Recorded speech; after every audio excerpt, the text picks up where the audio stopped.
മലപ്പുറം ജില്ലയിലെ കൽപ്പകഞ്ചേരി പഞ്ചായത്തിൽ നിന്നുള്ള പ്രവാസികളുടെ കൂട്ടായ്മയായ ഒരുമയാണ് അസ്ലം ട്രോഫി ഫുട്ബോൾ എന്ന പേരിൽ ഏപ്രിൽ 4 വെള്ളിയാഴ്ച ദുബായ് അൽവാസൽ ക്ലബ് സ്റ്റേഡിയത്തിൽ ടൂർണമെന്റ് സംഘടിപ്പിക്കുന്നത്. UAE-യിലെ പ്രവാസി സമൂഹത്തിനിടയിൽ സാമൂഹ്യരംഗത്തും ജീവകാരുണ്യ മേഖലയിലും കാര്യമായ സംഭാവനകൾ അർപ്പിച്ച ഒരുമയുടെ സ്ഥാപകൻ കൂടിയായ അസ്ലം മുഹിയുദ്ദീന്റെ അനുസ്മരണാർത്ഥമാണ് 2011 മുതൽ ഫുട്ബോൾ ടൂർണമെന്റ് ആരംഭിച്ചത്. UAE-യിൽ നിന്നുള്ള 24 ടീമുകൾ പങ്കെടുക്കുന്ന ടൂർണമെന്റ് വൈകിട്ട് 3 മണിക്കാണ് ആരംഭിക്കുക. വിവിധ എമിറേറ്റുകളിൽ നിന്നായി 1000-ലധികം കാണികളെത്തുമെന്ന് സംഘാടകർ പറഞ്ഞു.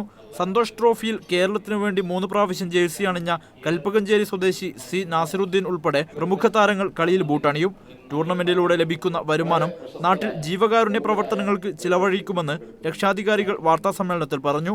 ഒരുമ മുഖ്യ രക്ഷാധികാരി പത്മശ്രീ ഡോക്ടർ ആസാദ് മൂപ്പൻ, രക്ഷാധികാരികളായ ഷംസുദ്ദീൻ മുഹീദ്ദീൻ, ഡോക്ടർ അൻവർ അമീൻ, ഒരുമ UAE പ്രസിഡന്റ് ബഷീർ പടിയത്ത്, അബ്ദുൽ വാഹിദ് എന്നിവർ വാർത്താസമ്മേളനത്തിൽ പങ്കെടുത്തു.